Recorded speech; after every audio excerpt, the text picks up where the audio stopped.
नमस्कार मित्रांनो, आज आपण जाणून घेणार आहोत भगवान शिवांच्या सर्वात रहस्यमय आणि भयानक अवताराची कथा।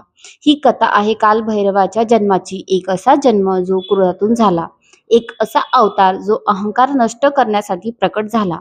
चला तर मग सुरू करूया ही अद्भुत कथा। सृष्टीच्या सुरुवातीला ब्रह्मा, विष्णू आणि महेश या त्रिमूर्तींनी आपापली कार्ये स्वीकारली। ब्रह्मदेव सृष्टी निर्माण करत होते, भगवान विष्णू तिचं पालन करत होते आणि भगवान शिव संहार आणि संतुलन राखत होते। सगळं व्यवस्थित चालू होतं, पण हळूहळू एक बदल घडू लागला। ब्रह्मदेवांच्या मनात एक विचार निर्माण झाला, मीच सर्वात श्रेष्ठ आहे कारण मीच सृष्टी निर्माण केली। हा विचार हळूहळू अहंकारात बदलला। ते स्वतःला सर्वश्रेष्ठ समजू लागले आणि त्यांनी भगवान शिवांचा अपमान करायला सुरुवात केली। देवगण भयभीत झाले, कारण अहंकाराचा अंत विनाशच होतो। भगवान शिव अत्यंत शांत असतात, पण जेव्हा अन्याय आणि अपमान सहन होत नाही तेव्हा त्यांचा रौद्र अवतार प्रकट होतो। ब्रह्मदेवाचा अपमान पाहून शिवाच्या कपाळातून एक प्रचंड अग्निज्वाला बाहेर पडली। ती ज्वाला इतकी तीव्र होती की संपूर्ण ब्रह्मांड हादरलं।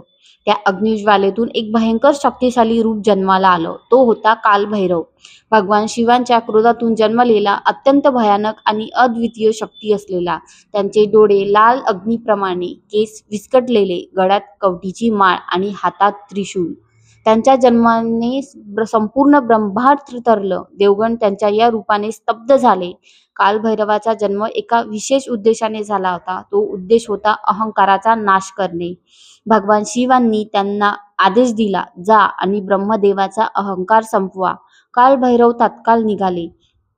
कालभैरव ब्रह्मदेवांसमोर प्रकट झाले। ब्रह्मदेव अजूनही आपल्या अहंकारात मग्न होते। क्षणाचाही विलंब न करता कालभैरवांनी त्यांच्या 5व्या डोक्याला छेद केला। त्या एका क्षणात अहंकाराचा अंत झाला।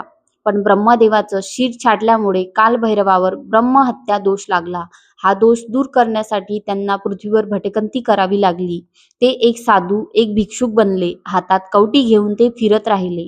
कालभैरव अनेक तीर्थक्षेत्रांमध्ये गेले, हिमालय, पवित्र नद्या, देवभूमी, पण त्यांना कुठेही शांती मिळाली नाही। त्यांचा प्रवास अखंड चालूच राहिला। शेवटी ते पोहोचले काशी नगरीत। जसेच त्यांनी त्या पवित्र भूमीत पाऊल ठेवलं तसेच त्यांच्या हातातील कवटी खाली पडली आणि त्या क्षणी त्यांचा ब्रह्महत्या दोष संपला। हा त्यांच्या जन्माचा शेवट नव्हता, तर एक नवीन सुरुवात होती। त्या दिवसापासून कालभैरव काशीचे रक्षक बनले। ते त्या नगरीचे कोतवाल आहेत, प्रत्येक जीवाच्या कर्मावर लक्ष ठेवणारे आणि न्याय देणारे। कालभैरवाची जन्मकथा आपल्याला शिकवते, अहंकार कधीही टिकत नाही। वेळ सर्वात मोठा आहे आणि भगवान शिवांचा न्याय अटळ आहे। जो चुकीचं करतो त्याला शिक्षा नक्कीच मिळते। कालभैरवाचा जन्म हा फक्त एक घटना नाही, तो एक संदेश आहे, न्यायाचा, सत्याचा आणि वेळेच्या शक्तीचा। जय कालभैरव। व्हिडिओ आवडला असेल तर लाईक, शेअर आणि सबस्क्राईब करा। अशाच कथा ऐकण्यासाठी चॅनल सबस्क्राईब करा आणि जास्तीत जास्त जणांना फॉरवर्ड करा। धन्यवाद।